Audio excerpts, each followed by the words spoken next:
But before ko i-explain further, I just like to point out that vital, important, vital in our Christian life is the time we need to spend alone with God in prayer.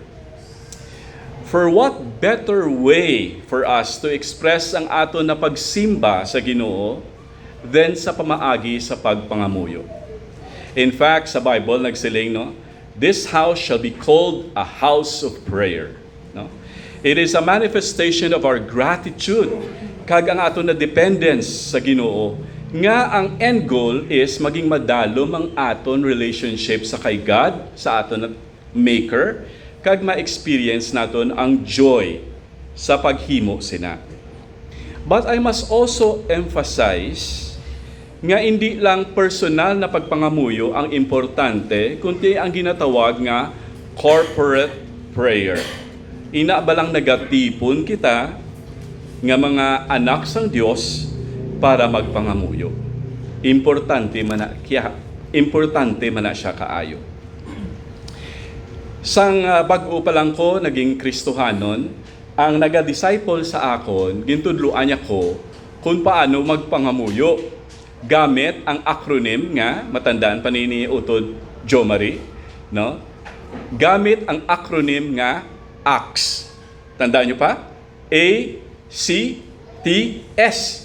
Anong ACTS? Basi sa inyo bago lang habati sinano. Sining sang nag-disciple sa akong magpangamuyo ka, namigid na may mga amo sining nga elemento ang imo nga prayer. Una, A stands for adoration. Magsing kita adoration, ginakilala mo kung sinong Diyos, siyang nagtugas ang langit sang duta, siyang nag-provide sang needs mo, siyang imo nga bulig, siyang imo kusog. Now, gina-acknowledge mo kung sino gid siya. Ang letter C is confession. Ang pag-examine sang aton nga hearts, pag-confess ang aton mga sala, hinulsulan aton mga sala, kag mangayo kita patawad sa Dios. Ang ikatatlo nga elemento sa pagpangamuyo is thanksgiving. Pagpasalamat sa Dios sa mga ginahimo niya sa aton adlaw-adlaw. Kag ang katapusan is S, supplication. Ang pagtugyan naton sa Ginoo sang tanan na mga request naton ang aton ginapangayo sa Ginoo amo na. So A, C, T, S. Adoration, confession, thanksgiving, supplication. Now, hindi po silingon na kung magpangamuyo kamo kag wala ang ina ng mga elemento, nakasala na kamo. Hindi. Guide lang na siya sa aton para maging meaningful ang aton nga pag-istorya sa Ginoo. Okay? So, guide lang na siya. Now, when was the last time you talked to God in prayer? Kagina sang aga? Antes ka mo today? Okay, when was the last time you talked to God in prayer? Kag nadumduman nyo pa bala kung anong unod sa inyo pagpangamuyo? Ang imo wala pagpangamuyo, laban sa pangayo, laban sa pasalamat, laban sa pagpangayo patawad. Kung i-measure tabi pila ka percent ang amuni din mas damo. Sa prayer meeting, mag-prayer meeting, kung nag-attend ka mo prayer meeting, laban gidya ginapangayo ta, Ginoo ayuha ko sang akong ginabatsyag. Amo ginaya nga pangayo gid kitaya kay nga kita na mga tao hindi kita mabuhay kung wala sang may nagabulig sa aton. Okay? Now, subong tulukon ta ang Psalm 146. Now, ang Salmo, mga songs na sila, kag mga pangamuyo na sila. They are expressions of God's people to the God who saved them. Kag tulukon to subong ang Psalm 146. Ara inyong mga Bibles? Psalm 146. Tulukon ta mga Bibles ta. Importante na kayo kay base karon. Mambal ka mo nagahimo lang da istorya si Manong Fred. Okay, nasulat diri. Praise the Lord. Two verses anaya. Praise the Lord. Praise the Lord, O my soul. I will praise the Lord as long as I live. I will sing praises to my God as long as I have my being. So da siya nagsugod sa dayaw sa Ginoo, nga idayaw kong Ginoo, tubtob may kabuhi ko, dayawon kong Ginoo. Okay, expression na siya sang writer, So una, sa sininga aga, Mabalaan ta diri nga ang mga God's people. God's people praises God all the time. God's people praises God all the time. And we are praiseful people. Sa nag-prepare ko sang message, ko, ang word na praiseful may ara, may word na praiseful. Do present bala kung palabulig ka ang tawag sa imo helpful. Kung pasalamat ka ang tawag sa imo grateful. May arab la sang praiseful. Gin-check ko sa Webster, wala, hindi makita ang word na praiseful. Sige pa si imo kulang na. Pero pag check ko sa Google, may ara gid praiseful. So ang praiseful gali is people who frequently praises someone. But for Christians, we praise God. So, God's people sing praises to God all the time. And we are praiseful people. Now, every part of our being and in every aspect of our lives should point praises to God. To praise God, sang hunabla si manang concept, isa ni siya ka-miyembro sang simbahan na maskin ano lang na bagay, I praise the Lord. I praise the Lord. No? Kung bago ka lang bala na Christian, kaning sulod ka sa simbahan, masin ka ano ni mga tao, tanan-tanan, to praise the Lord, madus mo, I praise the Lord. No? Mga muna no? May mga muna do, I feel awkward, no? Pero actually, people should be praising God. Okay? So every part of our being and in every aspect of our life should point praises to God, because to praise God is to adore Him, to magnify Him, to glorify Him, and to exalt Him. Why? Nga kinanan i-praise tagid si God. Why praise God at all times? Una, because God deserves our praise. He is the maker of heaven and earth and everything in it. And that includes you and me. He is the beginning of everything, the source and the sustainer of life. Since He sustains, He also provides. He provides the air that we breathe, the water that we drink, the food that we eat, the shelter for our rest, the capacity to learn and understand things we do not know how. Okay? And the people, siya nag-provide sa mga people na atong planggaon, kag updon sa pagpangabuhi sa adlaw-adlaw.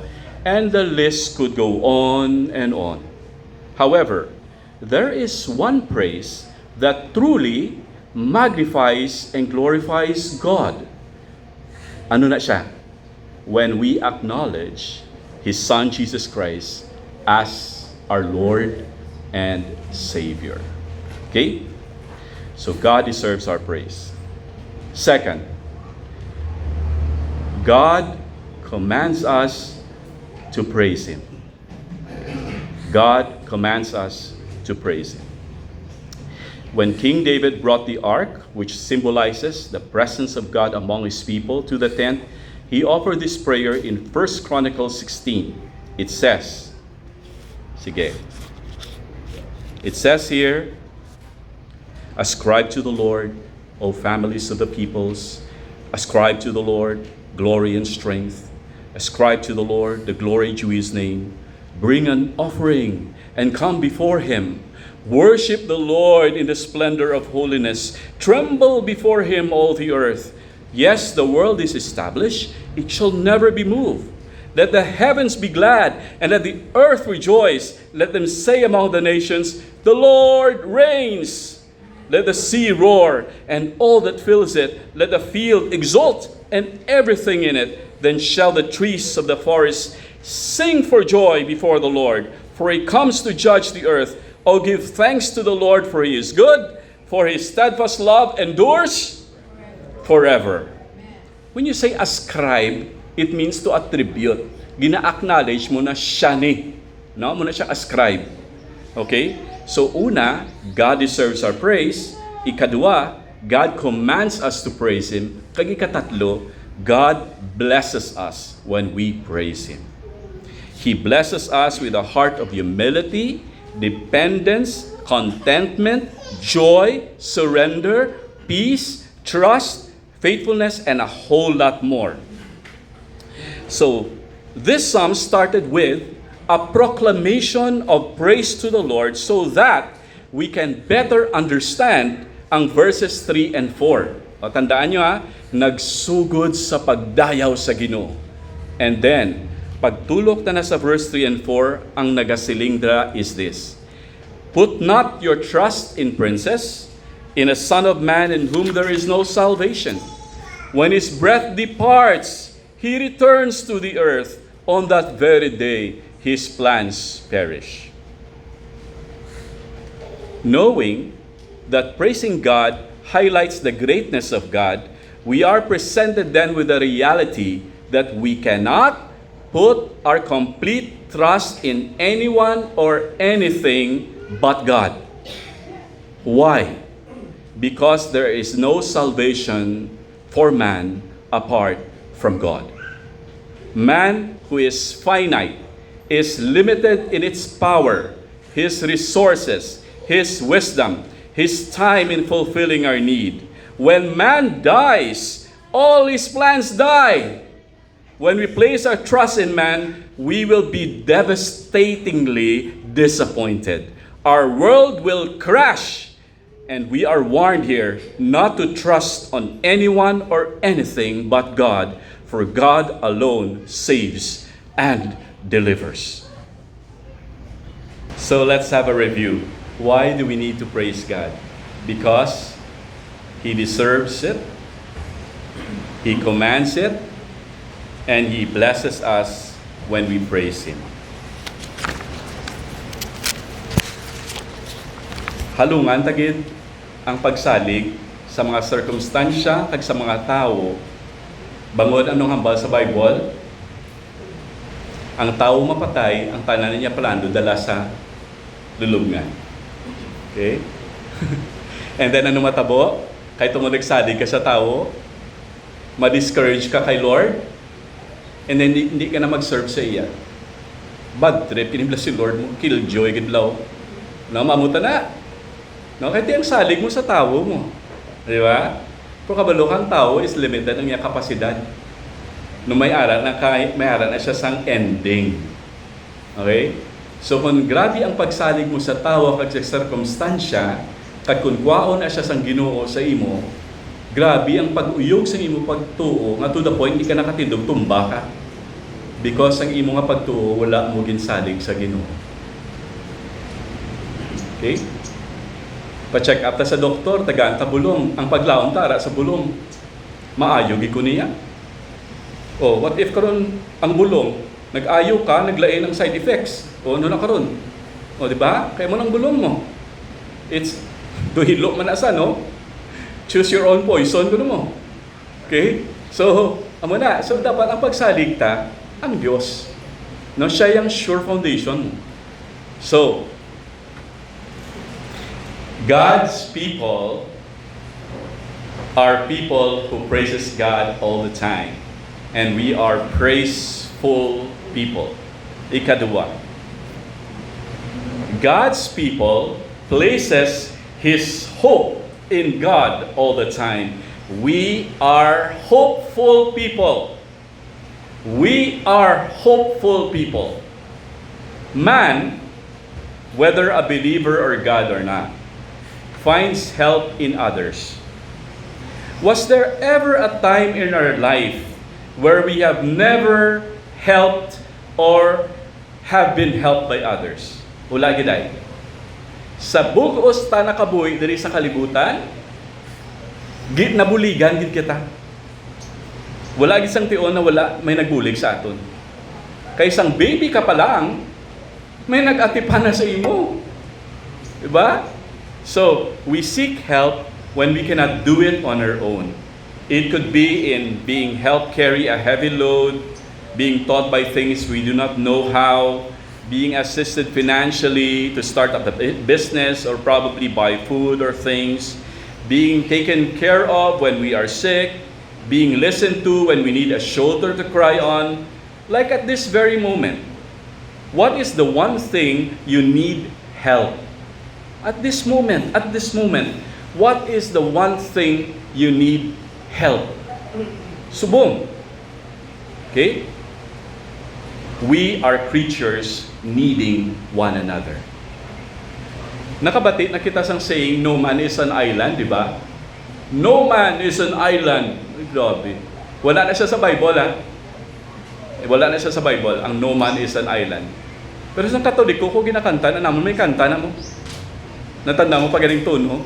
Pero ang ginakanta naman na yun ang lyrics, originally, ang ininga line na no man is an island was written in 1624. Wow, that was 400 years ago by the person named John Donne.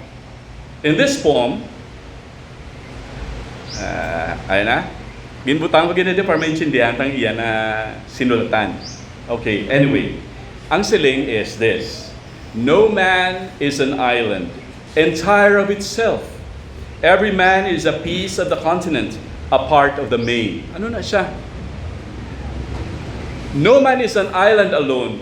Kaya nga, ina siya na island, part man siya sa isa ka kontinente. No? Part man na siya sa ina dadako nga duta. And then, if a clod be washed away by the sea, clod is a pile of soil, no? If a clod be washed away by the sea, Europe is less. Mabuhinan ang Europe, mabuhinan gamay, mabuhinan ang Europe. O gamay-gamay lang na siya, no? As well as if a promontory promontory is a cliff nga nagaulbo sa dagat, okay? As well as if a manner of thy friends or of thine own where any man's death diminishes me. Ang kamatayon sa isa, mabuhinan ang parte sa kabuhi ko. Because I am involved in mankind. And therefore, never sent to know for whom the bell tolls, it tolls for thee. Sa una na panahon, kung may mapatay, nagahuni ang lingganay. Kaya nagasimbolo nga may napatay. So ang baldiri, every time you hear the bell tolls, it also reminds you that that bell also tolls for you. Because you will someday die. Okay? So no man is an island. So man finds his help in others. That is somehow true. But verses 3 and 4 tells us not to trust man fully because there is no full certainty if our needs will really be met. For when he dies, what happens then? Herein lies the big difference between a person who is a Christian and a non-Christian. Diri ang lain. Ang verse 5 nagsiling, blessed is he whose hope is the God of Jacob, whose hope is in the Lord his God. Amo na ang difference sang tao nga wala Dios kag sang tao nga may Dios. Because ang tao nga may Dios, ang iya bulig kag ang iya nga paglaom ara lang gid sa Dios. Kag ang hamba sa Bible, blessed is he. Now verses 6 to 9, follow me with your eyes if you have your Bibles with you. Nagasiling dira, no? He made the heaven and earth, the sea and all that is in them. He is the maker of all things. He keeps faith forever. He is the faithful and true one. He executes justice for the oppressed. He is the just and fair one. He gives food to the hungry. He is our provider. The Lord sets the prisoner free. He is the merciful and compassionate one. The Lord opens the eyes of the blind. He is our healer. The Lord lifts up those who are bowed down. He is the restorer. The Lord loves the righteous. He is the lover of righteousness. The Lord watches over the exiles, the foreigners. He is our protector. He upholds the widow and the fatherless. He is our comforter. But the way of the wicked, he brings to ruin. He is the Holy One because he could not stand before the wicked. Come to think of it, we have this kind of God. That is why when we call on God for help and place our hope in Him, we are blessed. You are blessed when you call on God for help. When you call on your God as your living hope, you are blessed because ang imo nga paglaom is founded on the maker of heaven and earth. Okay? Now, agin pamangkot ka mo. Why praise God? Subong mamangkot ko sa inyo. Why hope in God at all times? First, it honors God. Remember Christ's greatest invitation to us? Come to me, all who labor and are heavy laden, and I will give you rest. Take my yoke upon you and learn from me, for I am gentle and lowly in heart, and you will find rest for your souls. For my yoke is easy and my burden is light. Bao, katahom ini sa Ilonggo. Basahon ko ha. Magbasa ko ng Ilonggo bla do pare ko bla. Ano na yun? Palapit kamo sa akon, tanan kamo nga ginabudlayan kag ginabugatan, kag papahuwayon ko kamo. Magsunod kamo kag magpatudlo sa akon kay mabuot ako kag mapainubuson. Makapahuway kamo kay ang akon mga sugo mahapos nga tumanon, kag mamag-an lang ang akon ginapahimo. Katahom no?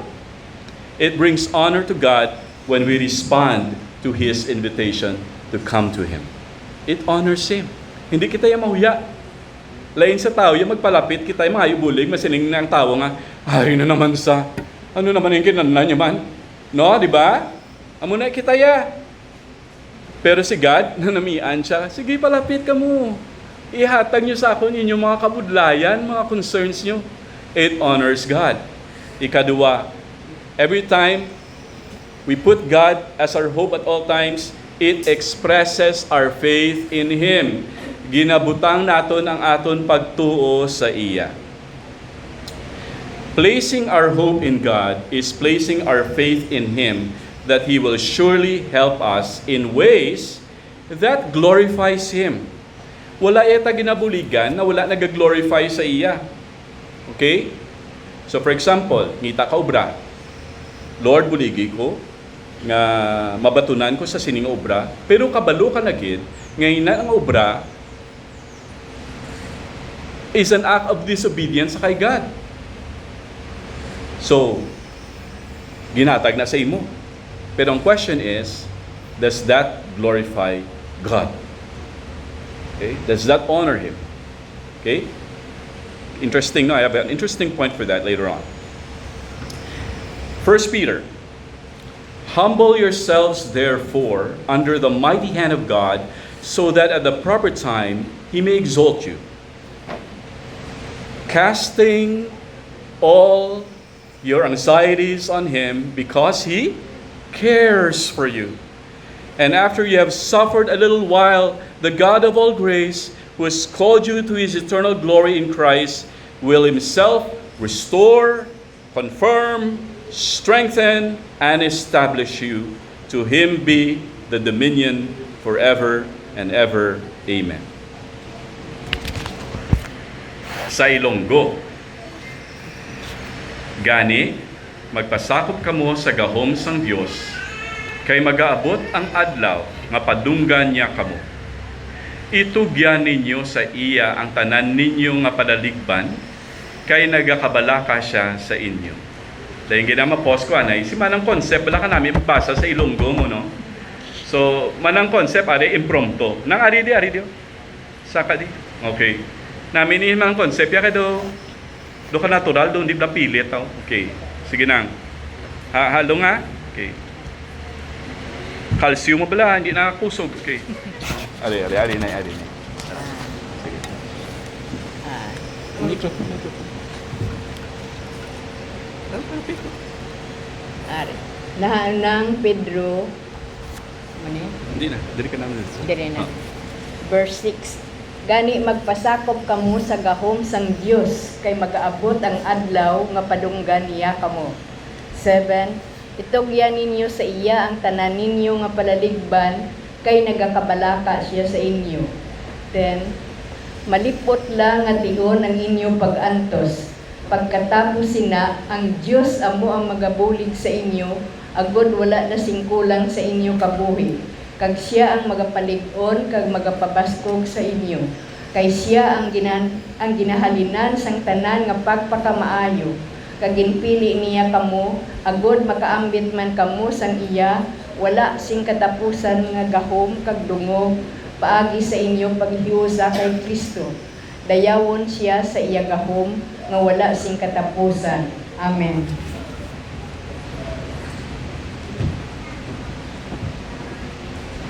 So when we put our hope in God, it expresses our faith in Him. Ikatatlo, we will put our hope in God at all times because God gives us certainty. Certainty, may piho. Okay? So, when investing in something, we want a sure return of our investment, right? We do research and study all possibilities with a hope that we will profit from that investment. But no one is 100% certain whether things will go well with your investment until you receive what you expect to receive. There is always a risk. In contrast, when we place our hope in God, there is 100% certainty that it will yield a better return. The yield will be far more material blessings. It will yield security and stability in your personal Christian life. For example, if you are young Christian parents, idealistic and excited to build a healthy family, you work hard to bring food on the table, pay maintenance bills, prepare for a good education for your kids, start saving to build a house or buy a car, have some time for rest and recreation, go to church regularly. These are good things. Yes, but good things, if received without faith in God, will enslave or disappoint or turn to be a trap in some way. Good things received without grace will be a curse. Good things received without God will be a curse. Hindi na siya blessing. Okay? On the other hand, people who receive hard things, mga hard things no, like illness, hindi successful na negosyo, nabudlayan ka sa pag-deal sa imong mga kabataan, no? So, people who receive hard things with faith in God will discover that these seeming curses will turn out to be blessings. Most Christians can look back on their hard things and see how God worked His blessing to their lives through weakness and trouble. Furthermore, hard things, when received with faith in God, leads to best things. For hard things move us to greater dependence on God. Ang ato na mga inconveniences sa kabuhi, kung itugyan ta na sa Ginoo, kagsaligan tang Ginoo, hindi siya maging curse sa aton. It will be a blessing. And many times, if you read the Bible, the life of Daniel, the life of Joseph particularly, the life of Paul, the life of the early Christians, the more they experience suffering, wala nila na ginatulok as a curse. Ginasaligan na lang Ginoo, and God is molding them, ang ila character, ang ila relationship, ang ila dependence kay God, tama kadalong na gid. That makes them better people. Kag-mentiondan nila nga nagkakatabo ini tanan. Placing our hope in people and things in this world will be a disaster. Okay? Placing our hope in God will be a blessing, for we not only hope for Him to help us, He is Himself the ultimate hope we have longed for He is our hope and salvation. If you are here today and have been tired living this life because of the many things and people that have disappointed you, place not your hope and confidence on the things of this world, which are temporal and imperfect, but place it in Christ, God's Son, who walked this world and lived with people who failed, disappointed, sinned, suffered, lost, not comforted, lived miserably, who in his abounding love and perfect righteousness died on the cross, risen victorious from the grave, paid for our sins, and freed us from the bondage of hopelessness and despair. Jesus Christ will not only be your earthly hope, but your hope forever and in eternity. And to this, the psalm concludes with this comforting declaration, "The Lord will reign forever, your God, O Zion, to all generations." And then he ends it with, "Praise the Lord." He starts the psalm by praising God. Ginacknowledge siya that ang hope should be in God, and then he ends it by praising God. Praiseful and hopeful Christians, are we like that? Can you say that you are a praiseful and hopeful Christian maskin ano ang maagyan mo sa kabuhi? Are you still praising God? Are you still hoping in God?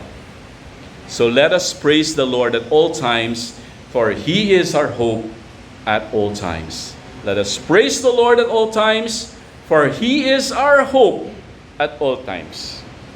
Okay?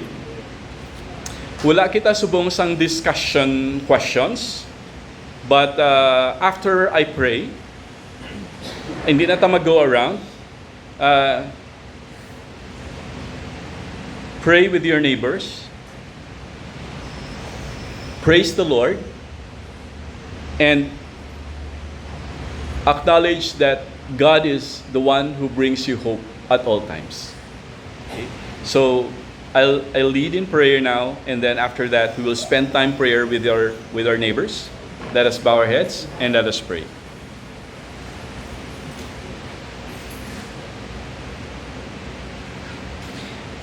Father, today we have learned that people whom you have saved, people who knows that they are saved because of Jesus Christ, our Lord and Savior, should be people who are praiseful and hopeful ones. God our Father, you said in Psalm today that happy is the person whose help is the God of Jacob and whose hope is in the Lord his God. We seek blessing. This is the blessing you taught us today. We will experience blessing if you put our help and hope in God. Amay namon, buligan mo kami sa adlaw-adlaw namon ang panglakaton nga hindi namon gid pagkalimtan na magdayaw sa imo ngalan kag mag-accept sa imo invitation na magpalapit sa imo kag itugyan namon ang amon mga lulan, ang amon na mga concern sa imo, because you are honored when we do that. Thank you, Heavenly Father, for promising us not only hope in this world, but hope in the life to come. Our eternity living together with you in heaven. Salamat gid Ginoo. In Jesus' name we pray all these things. Amen. So we'll spend this time now to pray with one another. Makabati ka ni kamo karon sang gitara nga nagatukar na, you need to close na dayon.